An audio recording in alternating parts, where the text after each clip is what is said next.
Welcome to Plain Civics. Thank you for joining us today. I'm Joe Ulery. And I'm Bobbi Fisher. And our goal is to break down how government works so you can make the government work for you. Bobbi, we are to episode 32, but before we jump into our topic today, we're going to begin with the Sage of Philadelphia. Our continuing Ben Franklin's virtues. In our new continuing short series, we present the civic virtues that Benjamin Franklin, one of our most significant founders, thought to be most important. He thought these civic virtues are qualities that help individuals become better people and contribute to a stronger society matter just as much as public action. As we work our way through these, think about how these civic virtues track in your own life. The fifth civic virtue is frugality. Make no expense but to do good to others or yourself. That was his quote. And what he meant by that is waste nothing. How do you save, reuse, or make smart choices? We'll continue this short series as we continue through the rest of season 2, but you know what else it is season 4? It is election season. And you and I talked and we're like, we gotta do something on this. We've talked about voting before and the importance of it, but today we're going to talk more about the steps you need to take to actually cast your vote. It's important, especially this cycle when there's so much chatter out there. And whether or not that's just chatter or if something's going to change or land at the last minute, we have to make sure we're registered and all the I's are dotted, all the T's are crossed. So when you go, you know where you're going and there's no question and your vote gets counted. And now our feature presentation. I titled this, Let's Get Ready to Vote. So today we are going to do a primer on voting since primary voting has already started around the country. Before we get to that, I do want to point out March is Women's History Month.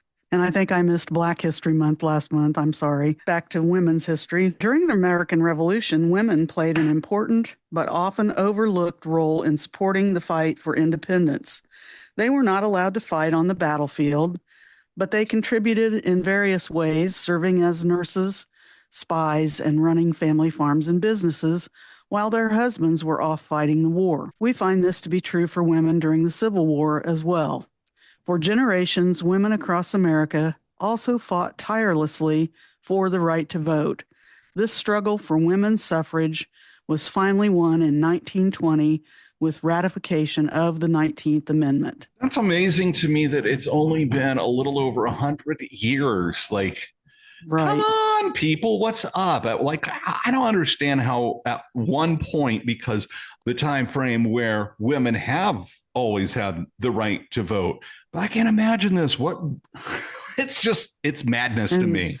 Think about that. That means from we'll just say 79 when this Constitution took effect to 1920, women could not vote. That's insane. They could not make their voice be heard. I'm glad we have that right now. I'm glad we have that right too. And I'm glad that we have women who can run for office because in my experience, at least in the office and where I have professional work with women, they've always got a handle on it. And I like that about them. Hopefully that won't be heard in there. My computer fell off the box.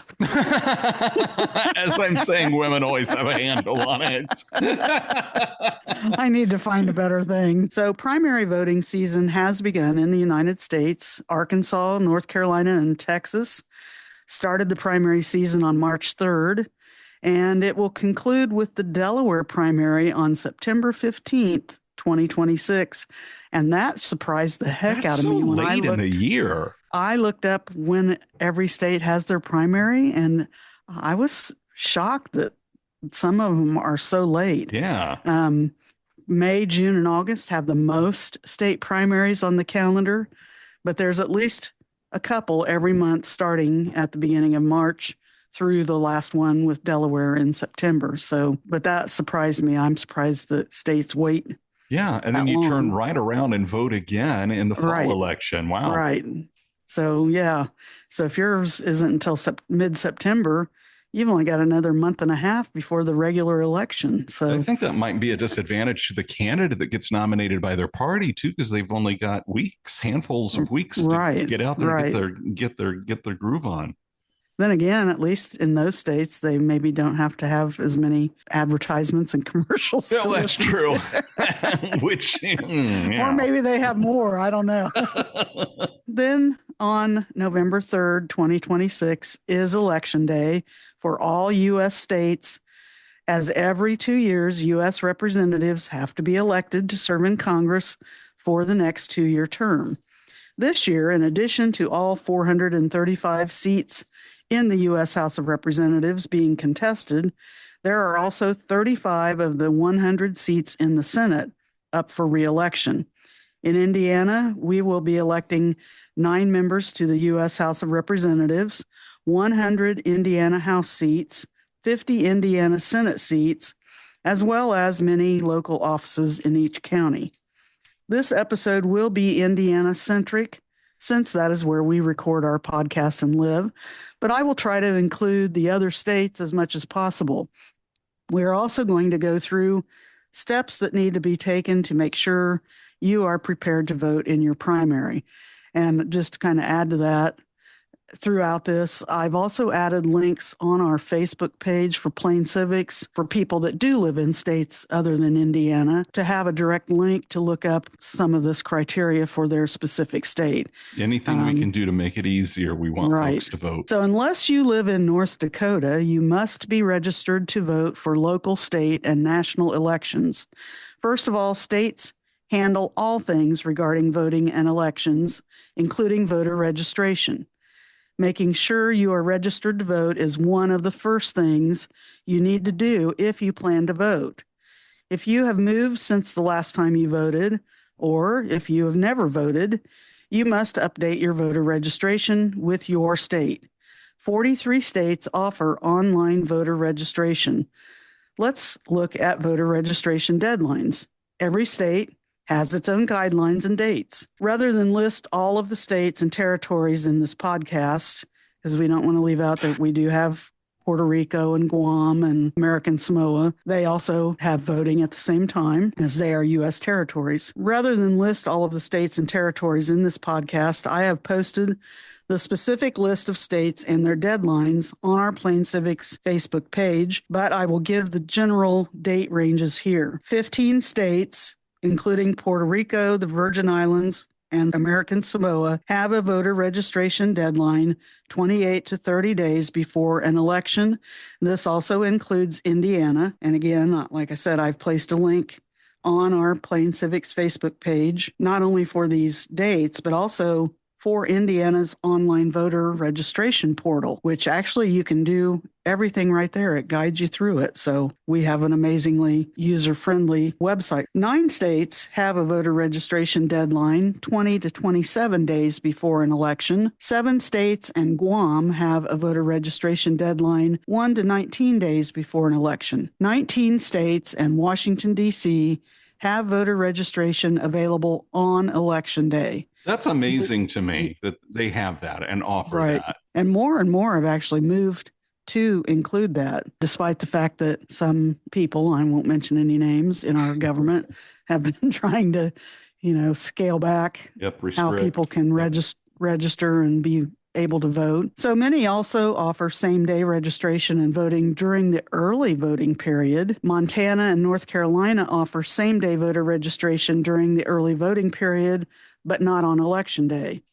Finally, North Dakota does not have voter registration, which kind of surprised me, and I didn't look up why, but that was kind of an amazing factoid. If you're not sure if you're registered or if it is an up-to-date registration, check your state's online voter registration website, or you can call your county clerk. You should also know your state's specific requirements to vote. For example, and I'm sure these are probably similar for every state, but in Indiana, for example, you must be a U.S. citizen, be a resident of Indiana, be at least 18 years old on or before the next general or municipal election. 17-year-olds can register and vote in a primary if they will be 18 by the next general, or municipal election. Also, if you're not currently in prison for the conviction of a crime, and I add in Indiana, people with felony convictions can vote after they are released from incarceration. And that's true even if you are on probation or parole. Now, that is not true for every state. There are still some states that do not allow convicted felons to vote. So, however, if you're a convicted felon, you can still run and be elected as president of the United States, just as a sidebar. Sadly, that is true. And finally, you must have lived in the precinct that you're voting in for at least 30 days. Now, just to give people the dates that they need to know in Indiana, our primary election is Tuesday, May 5th, 2026. So you must be registered on or before April 6th, 2026, before the 2026 primary election, and on or before October 5th, 2026, to be able to vote in the general election on Tuesday, November 3rd, 2026. If you're not going to do the primary, but you want to vote in the fall, there are your dates that you need for Indiana. It's good to know that if you choose not to participate, for example, in the Hoosier State, May 5th, and for whatever reason you don't vote in that May primary where the parties nominate their candidates for the fall election, you can still vote as long as you're registered to vote when November comes around. Right. That is about voter registration. Now let's talk about the various ways that you can cast your vote. The usual way, and the way we used to have to do it all the time, was to go in person to your local polling location. And the word polling here is the POLL, which means a place where votes are cast, not to be confused with a POLE. Many locations mail information. Often it's a postcard. At least I know that's what I get, or some kind of flyer. But they'll send that out prior to the election, whether it is the primary or the general election, to remind local citizens of the dates and locations where their votes can be cast. If you live in Indiana and haven't voted for a long time, note that you no longer have to go to a specific place to cast your vote. They've got voting centers. You can go to any of the vote centers that your county has set up. And on these postcards or flyers they send out, they tell you where those are. And in Indiana, we have early voting starting 28 days prior to the election day. The days and times may vary from county to county, so it is important to get information from your county of residence. I should add here, it's not every day. There are specific days, at least in the county I live in, that you can go to vote. But like I said, you can find that information pretty easily, even if it's not mailed to you. Yeah, and a lot of times if you just drive by the courthouse, like a lot of times they'll have signs out in the yard and it'll be like, hey, early voting. And sometimes it's on weekends. And, it's a lot better than it used to be on the first Tuesday after the first Monday in the month of May or November and 6 a.m. to 6 p.m. Right. And you had to go to a specific place, right? Depending on where you lived. It has gotten easier. And I think that has made little bees and bonnets for some people. In fact, the next thing I was going to say is our Indiana Republican legislative majority just tried to shrink the period for early voting during this legislative session that just ended. But the citizens of Indiana spoke up and made it known that shrinking the early voting window was not acceptable, and the legislature failed to change the early voting window. That's one of the things they failed to do. The other thing they failed to do, because people spoke out, was redistrict this state. That is absolutely right. Voices matter. Exactly. Many states have early voting, and I have placed a link again on our Plain Civics Facebook page where you can click and be directed to a chart that shows if your state has early voting. In addition to voting in person, either early or on election day, there is absentee voting or mail-in voting. If you cannot make it to the polls to cast your vote in Indiana, you can request an absentee ballot from your county clerk or from the Indiana government online voter portal. There are specific requirements in Indiana for voting absentee, such as being over the age of 65, having a disability, being out of the county on election day, as well as several other possible reasons. And you can find these on the online state voter portal. I would like to point out that if you are disabled, in-person voting sites do have to provide assistance to people with disabilities. Yeah. Absentee ballots in Indiana must be requested at least 12 days before the election. When returning absentee ballots by mail, remember that the U.S. Postal Service recently changed its postmark guidelines effective December 24th, 2025. The USPS updated its regulations to define the postmark date as the time an item is first processed at a regional sorting facility rather than the date it was deposited in a mailbox. And a lot of times that transfers to the fact that your ballot needs to be in the clerk's office by 6 p.m. when they start counting that Right. night. What this means is whether it's your tax return or your ballots for voting, it may receive a postmark date that is 1 or more days after you actually placed it in a mailbox, potentially leading to late penalties or a ballot that's not counted, as Joe just said. Yeah. Also, some localities may provide secure drop-off boxes for absentee ballots, and some states have online tracking for your absentee ballot, which I didn't realize until I was doing this investigation. Check with your county clerk or your state's website for information. And again, I have placed a link on the Plain Civics Facebook page where listeners can access information about their state and absentee voting there. And I just want to throw out a couple quick things, Bobbi. Number one, if you can hear the wind howling in the background here, we've got like 50 some mile per hour sustained winds. And I swear I'm being rattled in my seat upstairs in the studio as we record this. So if you're hearing some background noise, it's not my dogs today. It's Mother Nature getting ready for spring. Another thing I really, really, really want to stress, because we talk about, again, you hear all this chatter of how they want to federalize elections. However, states handle elections. And it goes all the way down to the counties where you've got your neighbors who are the ones that work the polls and the neighbors who are the ones that are the judges at the ballot sites. And in all of my experience, and I'm adding up the years here, working on 40 years experience of being a reporter and watching these local elections happen, I want to say how proud I am of the fact that anytime I've been working with either the voter registration office, which is connected to a county clerk's office. So like in Cass County, it was connected, or if you're in Carroll County or Hamilton County or Fulton County, I have always had nothing but respect for the people who work in there. They work late into the night. They work extra hours. These are our friends and neighbors who work in there. They're not people trucked in from somewhere else to do this. These are people from the community. They take their jobs very, very, very seriously, and they want to ensure a fair election.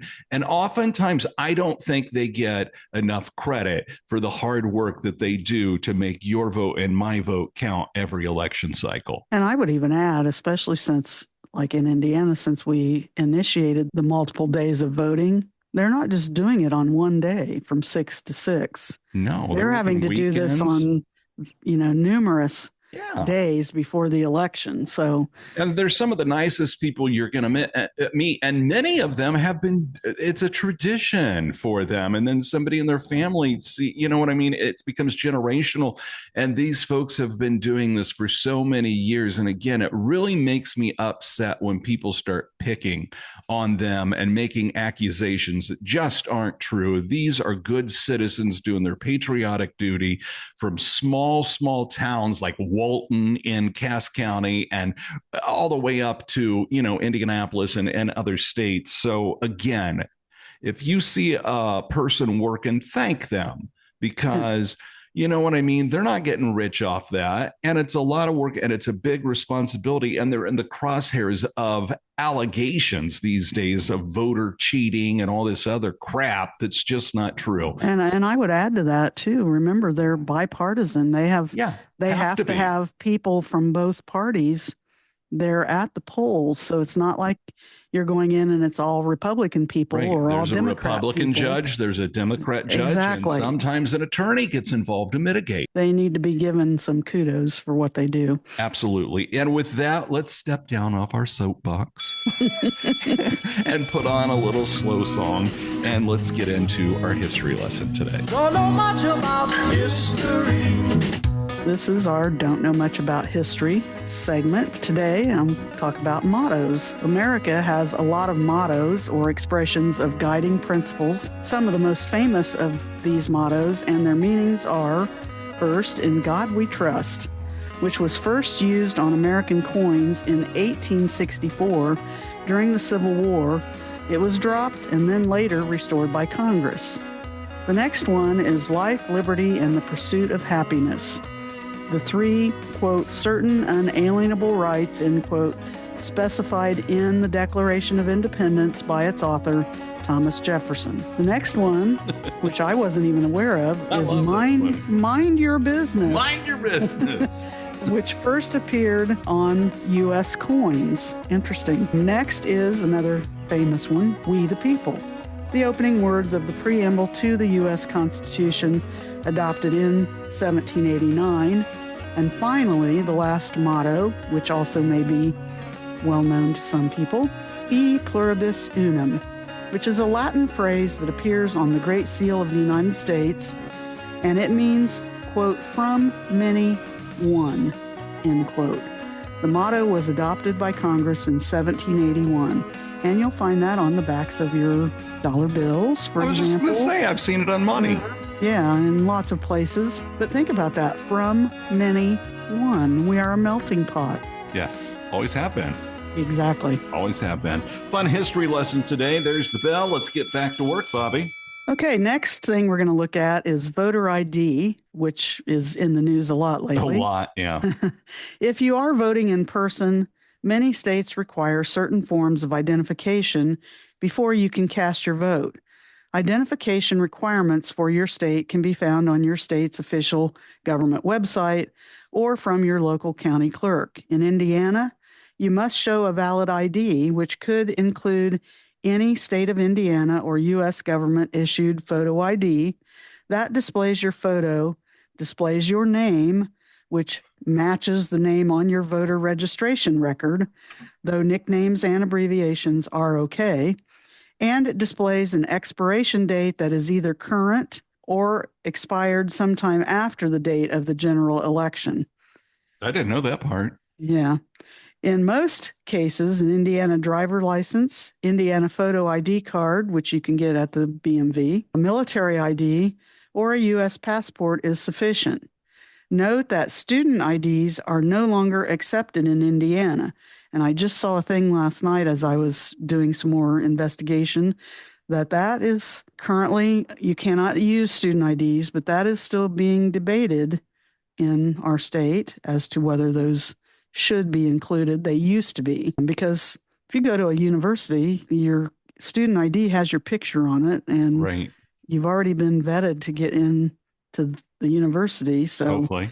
Yeah, so maybe that'll change again. Anyway, I placed a link on our Plain Civics Facebook page with voter ID rules or laws for each state. Note that stricter voter ID laws are the way some states have made voting more difficult for certain groups of people, even though the stricter voter ID laws usually fail to effectively address any real issues related to election integrity, the very thing advocates say these measures are designed to do. Yeah, I'd love to see the statistics on just how many of these people and criminals they're keeping from voting that shouldn't be voting. Oh, well, the statistics for all are out the there. laws and stuff that we have and all the time we're spending on this and state legislatures and at the Congress. Give me some stats, please. Yeah, even the Conservative Heritage Foundation, the authors of the Right. 2025 report. right. They did a long-term study and they found like it was like 0.002% of ineligible voters actually voting out of the, which is crazy. yeah. And I wish that we would spend that much time, money, and devotion on trying to get the people who are eligible to vote to sign up and come out to the polls and vote, because we have such a low voting participation in this state alone. I think, we crack the top 10, if not even higher. Oh, yeah. Yeah, we talked about that in our earlier episode about voting, and so it's very low. We're one of the lowest. Absolutely. Keep in mind, voting is a lot like a microphone. With it, you speak loudly. Without it, it's unlikely that anyone will hear you. Now imagine trying to get the right to vote when you don't already have that right. It was really, really hard. Since voting works like a microphone, when you vote, your legislators and leaders listen. They're accountable to you. And if you don't like how they're representing your interests, then you can choose to vote for someone else in the next election. But women, African Americans, Native Americans, and adults under the age of 21 couldn't do that in the past because they couldn't vote. So legislators weren't necessarily compelled to change the voting laws for these groups of people. So how did things change? In two ways. Because voting laws are determined by the states, some groups work to get each state to change its laws. Others work to get the people in Congress to write amendments to change the Constitution. People in each state then voted to ratify or approve those changes. Once the amendments became part of the Constitution, all states had to follow them. But it wasn't just that simple. For both methods, groups had to organize. They wrote letters, circulated petitions, lobbied political figures, and staged protests. They used civil disobedience, which is when people intentionally refuse to obey the laws as a form of protest to bring attention to their cause. Over time, each group swayed public opinion, and the national government was pressured to continue to extend voting rights to more and more of its citizens. This is one of the reasons why it is so important that you exercise your right to vote. It took so long for many citizens to obtain the right to vote, and we should not take it for granted. No, and the thing too is the people that finally accomplished getting the acceptance to come and vote, or the permission, I shouldn't say acceptance, boy, they still had to do these undocumented fights. Like, you think about when people of color first got the right to vote and they were intimidated. There was like organized groups that just brutally terrorize these people to keep them from voting, or the fact that we're trying to, discourage women to come and vote at the same time that we're trying to have autonomy over their bodies. It's just crazy to me. Right. To me, it's like, we fought as a gay man. I didn't personally, but for years, starting back in the 60s and 70s and through AIDS. And then I go into a bar today, and the people who are young do not appreciate all the hard work and, I'm sorry, but the lives that were lost along the journey to get them the opportunity and privilege to be included. As you can tell, I'm marked into a lather today. I don't understand how things can be so chaotic in our country. We're at war right now, and people just choose to not turn on the news, and they just choose to not engage and exercise the right. And if they did, some of this could turn around. You mentioned like blacks being harassed at the polls and stuff, Jim Crow laws and all that.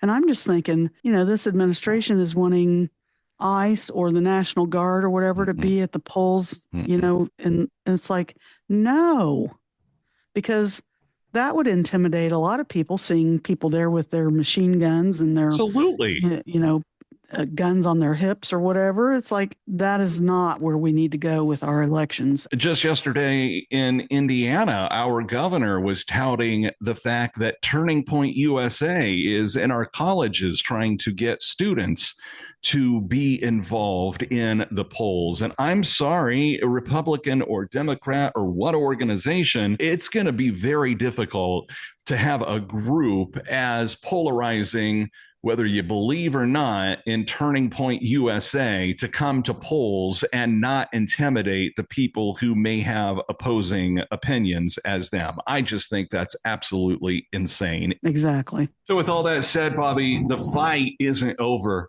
The fight continues today. We definitely need to fight to keep voting as easy as possible. In addition to exercising our right to vote, we also need to pay closer attention to any attempts by our state legislatures and Congress to restrict our right to vote. Right now, the president is pressuring Republican members of Congress to pass the Safeguard American Voter Eligibility, or Save America Act. This would require voters to provide documentary proof of citizenship at the time of registration and a photo ID at the time of voting. That's insane. That's insane. I mean, like, seriously, I bet 50% of the people I know do not have a passport. And if you've been married, I don't have one. If you've been married, does your name on your birth certificate match the name? Some people have been married and changed their last name, and that doesn't match. So all I see that doing is causing more and more problems or reasons to disqualify votes. I don't understand why we're doing that, again, with the little amount of fraud that's been proven at elections. Yeah, I don't have a valid passport anymore. And I know my official birth certificate has my maiden name on it. And I wasn't born in this county. I would have to go, somewhere else. So that's a lot of, another thing is that there's so expense. Like if you want a passport, they're not free. Right. So, I mean, and if you needed to update your birth certificate or whatever, there's costs associated with that. And just like some folks not having transportation to get to the polls to vote, these are extra costs and burdens that will probably have fewer people turn out on election day. And I question, why would we want that? Why don't we want people to vote? And square that with that low 0.002%. Right. Right. It's insane. It is. The Save America Act was passed by the U.S. House of Representatives in February of 2026.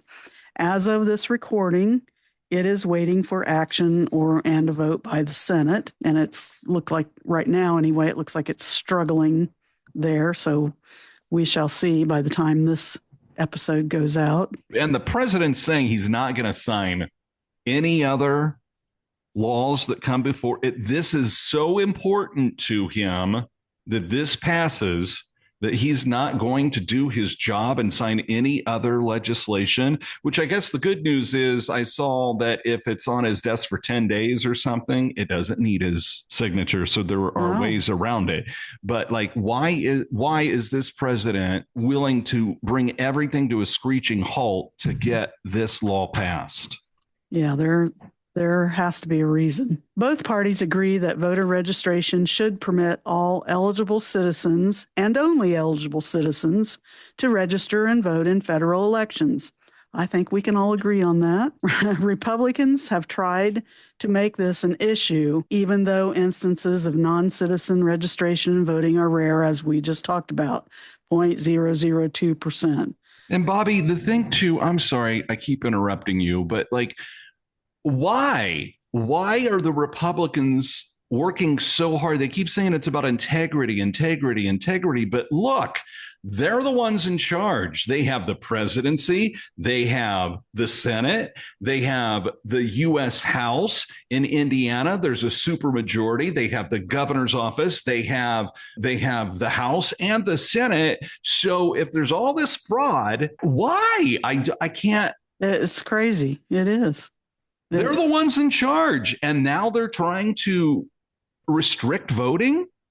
Well, and that even makes me think worse, not we, but a certain person is still debating the outcome of an election 5 years ago that's already been in the courts and proven close to 100 times he didn't win. And when that happened in 2000, when there was a question and we had the Chads in Florida and Right. we learned all these new words and it went up all the way to the U.S. Supreme Court, Al Gore came out and said he's conceding, right? We turned the page. We haven't Right. been litigating that for the last 26 years, but for whatever reason, I cannot remember in my lifetime of us still talking about election results from 2 cycles ago. Well, I think it goes back to our last episodes. Repeat it, repeat it, and enough people will believe it. Yeah, you're right. Many state election offices began using the U.S. Citizenship and Immigration Services Systematic Alien Verification for Entitlements program in 2025 to verify voter citizenship. Records from this program show that just 0.04% of voter verification cases are returned as non-citizens. So this does not seem to really be a problem. What would be a problem is that many eligible citizens don't have access to documentary proof of citizenship. According to the U.S. Department of State, examples of primary citizenship evidence include a birth certificate, a U.S. passport, a consular report of birth abroad, a certificate of citizenship, or a naturalization certificate. Not all voters have one of these readily available. 9% of all eligible voters do not have or do not have easy access to documentary proof of citizenship. 52% of registered voters do not have an unexpired passport with their current legal name. 11% of registered voters do not have access to their birth certificate. Additionally, birth certificates often lack information that matches a person's current identity, as I mentioned before. I would have to go somewhere else. Right. Another county Right. to get my birth certificate changed. And with gas prices headed up toward $4 a gallon, that's going to cost you. And it's going to cost you to get a copy of your birth certificate. Exactly. Nothing is free. No. For instance, someone who has changed their name through marriage or court order may need to present a third document, such as a marriage certificate. There's another thing I would have to dig up to join their proof of citizenship, such as the birth certificate, with their proof of identity, for example, their driver's license, further decreasing the likelihood that a voter will have the appropriate documentation on hand to successfully register. Do you have to have all these things if you want to run for office? Like if I go down and I'm going to my clerk's office and I want to sign up to be U.S. Congressman here in Hamilton County. I am currently our U.S. Congressman for the House. Representative for this area is originally from Ukraine, Republican Victoria Spartz, and I think that I've stayed up with her day-to-day thinking of whether she's running or spending more time with her family, or running or spending more time with running family, the or combine, out farming in the combine, and checking the weeds. Does she have to bring in 7 boxes, attorney boxes, on a hand cart to sign up to run? Well, same thing with our Secretary of State, Diego Morales. Right. He's a naturalized citizen. Let's see those papers. Or at least we assume he is. I mean, if you want to talk the way they think. I mean, if it should apply to one side, it should apply to both sides. And by both sides, I mean whether you're running or whether you're voting.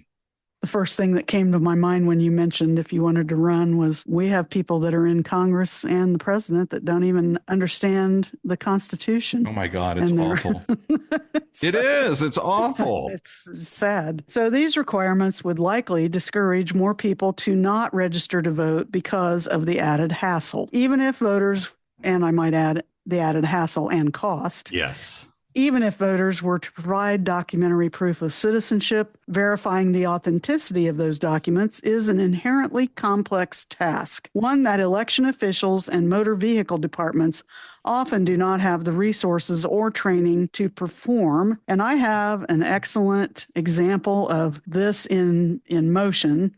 The state of Kansas has a case study of how a documentary proof requirement would likely play out in practice. Kansas passed a law in 2011 for people to have to show this same type of documentary proof to vote. It didn't take effect until 2013, even though non-citizen registration in Kansas was exceedingly rare, which it accounted again for that same percentage, 0.002% of registered voters. So after becoming Kansas law and taking effect in 2013, the documentary proof of citizenship requirement prevented roughly 31,000 eligible voters, or 12% of all applicants, from registering to vote. In short, the law prevented far more citizens from registering to vote than non-citizens. And I will also add here, this law was struck down by a federal judge in 2018. And I have some additional information that I found. Initially, the lawmakers in Kansas estimated that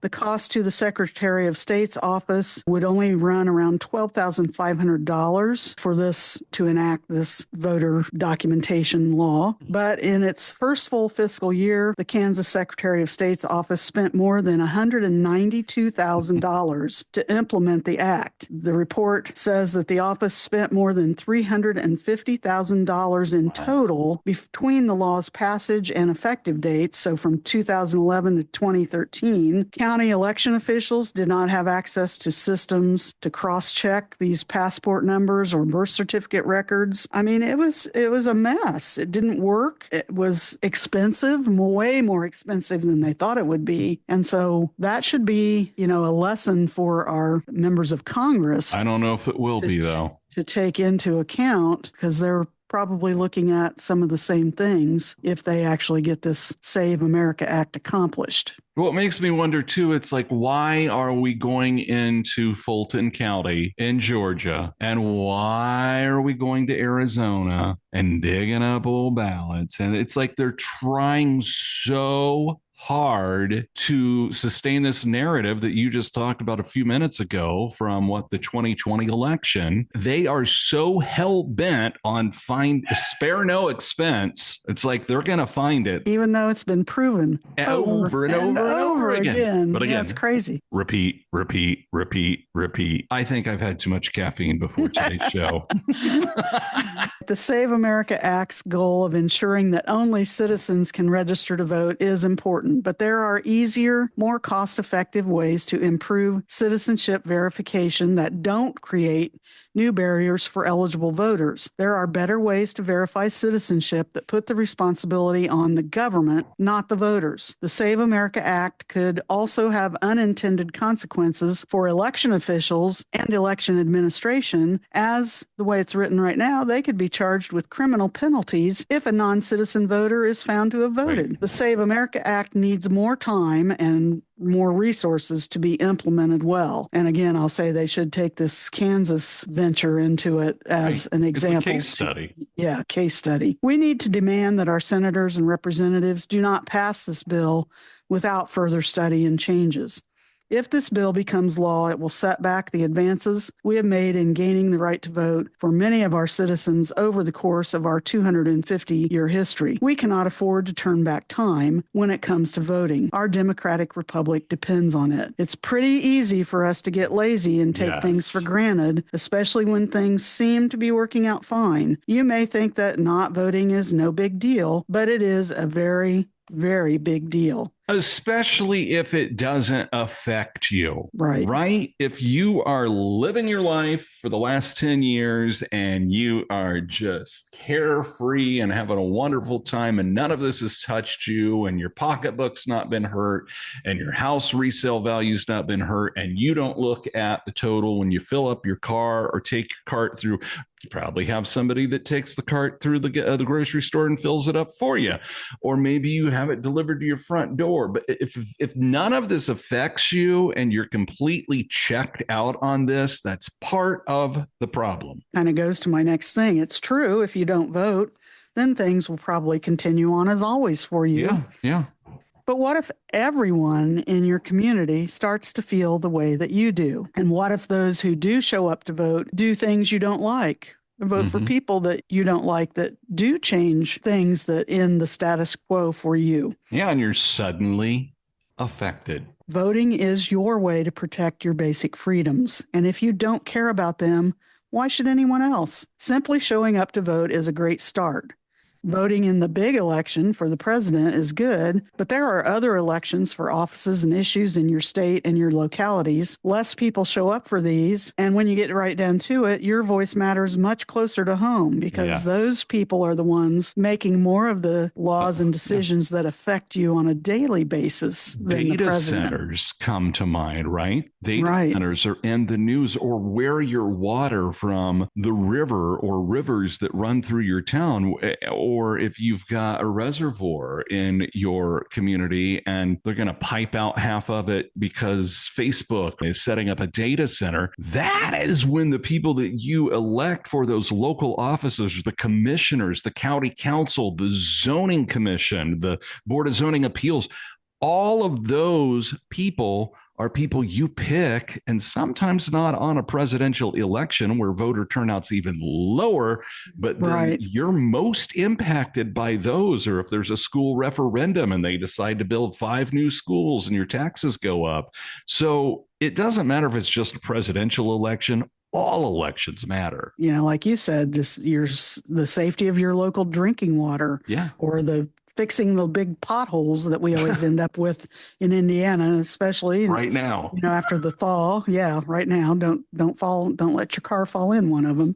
So yeah, it's up to you to decide who can best do the job.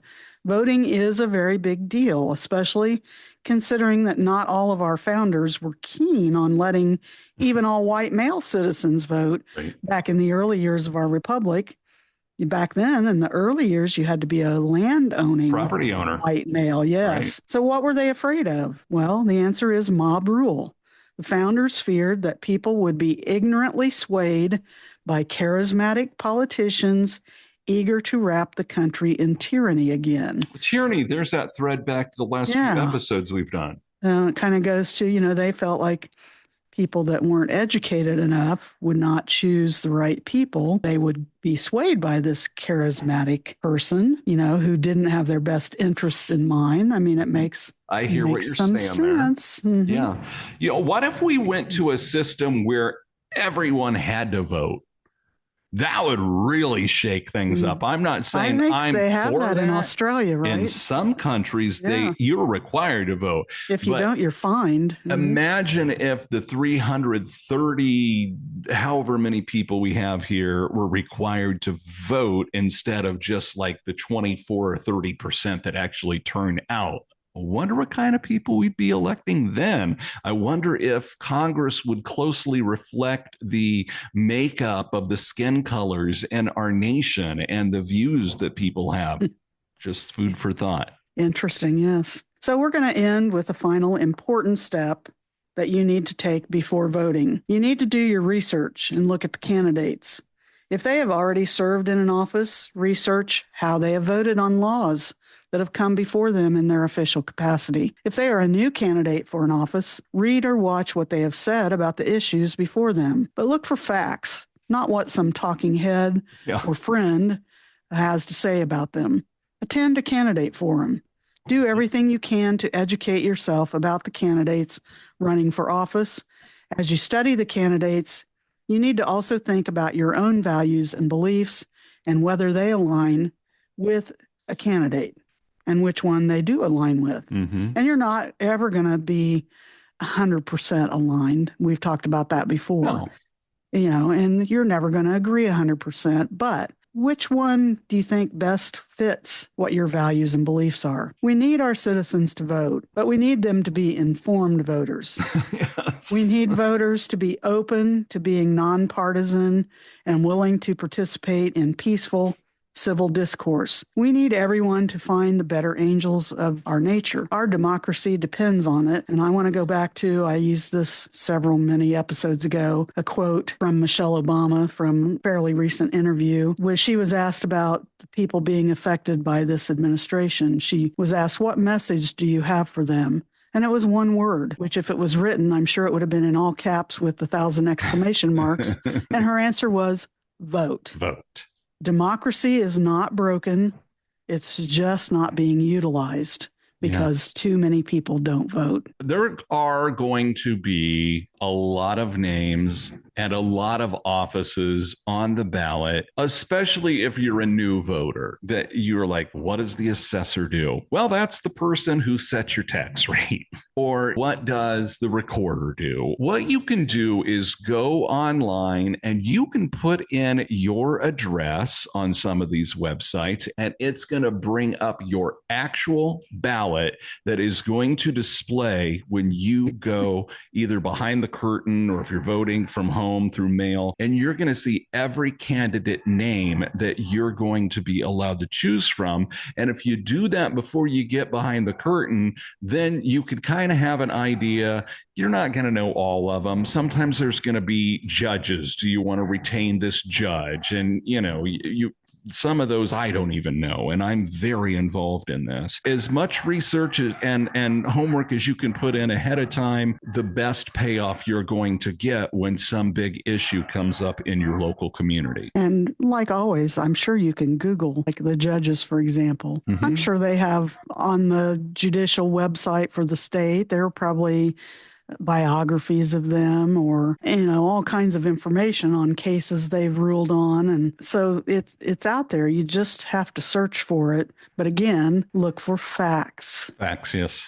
Not opinions. All right. Great episode, timely episode. May not be the last time we talk about election things because it is a big election year here and around America. So right now, let's jump in to the pop quiz. Bueller. All right. So last episode's question is, who vetoes bills? And if you said the president, you are correct. This episode's question Sorry, but I laughed when I saw all the possible answers to this question. Yeah. It takes up half a page. Next one's going to take a little longer, but so this episode's question from the U.S. naturalization test is, name 2 cabinet level positions. Now, I don't mean the names of people in those positions, but what are 2 job of titles. The cabinet positions? And, there are like 15 of them, and you hear some of them a lot. Some of them you don't hear about very often, but we'll give the answer next time. And like I said, it'll be a longer answer because there are 15 of them. So yeah, if there's any question that you're ever going to get right on the pop quiz, I think your percentage of getting it right is probably highest on this one because there's so many correct answers. Well, and I mean, if you can't name any of the cabinet positions, go back and listen to some previous you're episodes. Asleep or you're dead. I'm not sure which. Right. Good time to brush up on your civics. Bobbi, where are we headed next? Do we know? It's hard with the war going on right now, and things are so fluid right now. I've just kind of held off on making that determination. So yeah, I'm just kind of going to wait a week or so and see where things are going. Maybe one day when all we have is this as our full-time job, just podcast hosting because it's grown so large. Then we'll know where we're headed next. But in the meantime, we have jobs on the side, and we've got our families. And my daughter just got her first dog, so that's keeping us busy. And so we've got a lot going on in our lives. But I really do love coming together with you for these episodes. If nothing else, it really is great to get the knowledge of how our country works. It explains so much, especially when you're watching the news, or if there's a vote in the Senate or there's a vote in the House. Hopefully we've given you some tools, or at least we've given you something that you can latch onto online to go and check out. Why is this important? And what should I tell?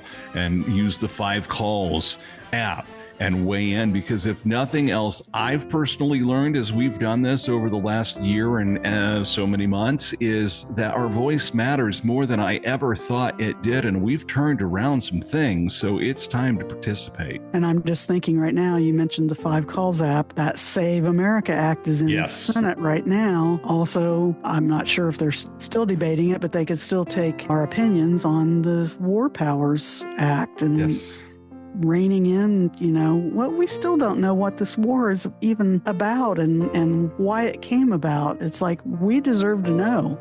Yeah. As we're recording this today, the breaking news today was there were 6 American service people killed when a KC-135 Stratotanker crashed in service of the war overseas. And for folks that grew up around where you grew up in Howard County and where I grew up in Cass County, those flying gas stations, those huge KC-135s, that is what's based at Grissom Air Reserve Base. And so that hurt my heart a lot when I saw that it was one of those, and I don't know yet if there's any connection whatsoever. Well, that was my question when I first saw that, is I wonder if it was from this, from Grissom, because I do know that they do fly sometimes to these. They go on missions. Mm-hmm. So yeah. So keep our American troops in your thoughts, whether or not you agree with what we're doing, whether or not you agree with this war. Again, as we said in the last episode,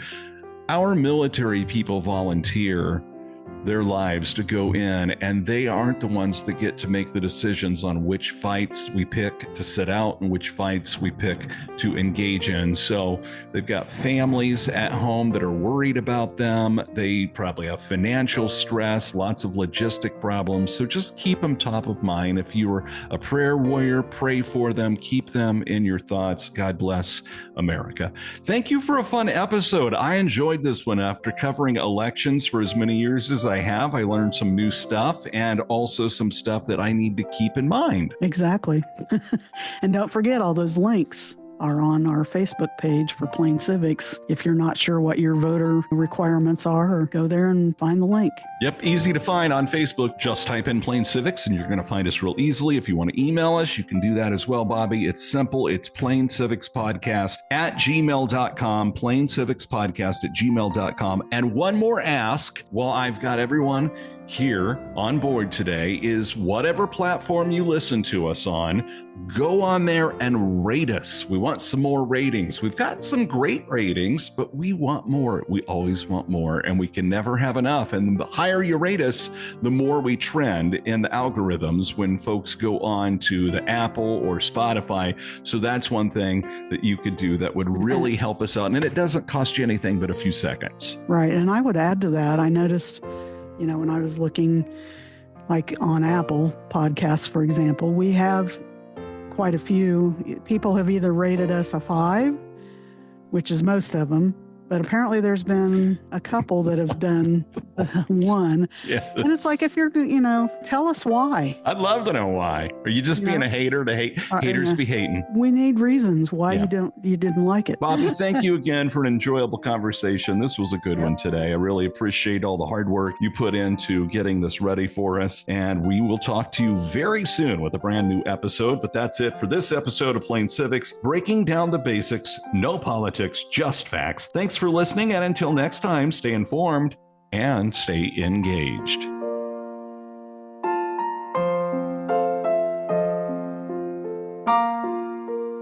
This is Plain Civics. Join us for the journey as we break down the basics of how government works so you can make the government work for you.